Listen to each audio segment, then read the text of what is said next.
ఇదే చంద్రబాబు నాయుడు గారిని దాదాపుగా 3.5 నెలలు దాటుతా ఉంది. ఏమైనా మీ సూపర్ 6లను అడుగుతా ఉన్నా, ఏమైనా మీ సూపర్ 7లను అడుగుతా ఉన్నాను.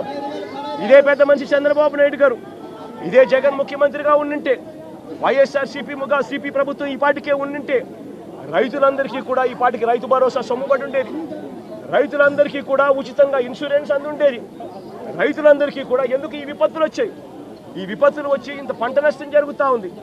ఎక్కడన్నా ఒక్క గ్రామ సచివాలయంలో కానీ కనీసం వీళ్ళంతా కానీ ఆ గ్రామ సచివాలయంలో లిస్టులు పెట్టి సోషల్ ఆడిట్ చేసి ఎవరికైనా ఇంకా మిగిలిపోయి ఉన్నారా, అందరి వచ్చినాయా, అన్ని ఊర్లు నమోదైనాయా అని చెప్పి చూసే కార్యక్రమం కనీసం జరుగుతూ ఉందా లేదా అని అడుగుతా ఉన్నా. సోషల్ ఆడిట్లు గాలికి ఎగిరిపోయాయి. గ్రామ సచివాలయంలో పారదర్శకంగా లిస్టులు పెట్టే కార్యక్రమం గాలికి ఎగిరిపోయింది. రాని వాళ్ళు ఎవరైనా కూడా నమోదు చేసుకోండి అని అడిగే ప్రక్రియ గాలికి ఎగిరిపోయింది. ఈరోజు గవర్నెన్స్లో రైతులకు పెట్టుబడి సహాయం లేదు, రైతులకు ఫ్రీ ఉచిత ఇన్సూరెన్స్ లేదు, రైతులకు ఈ క్రాప్ లేదు. ఇలాంటి కెలామిటీ వస్తే, ఇలాంటి విపత్తు వస్తే కనీసం రైతులను పారదర్శకంగా ఆదుకునే కార్యక్రమం కూడా లేదు.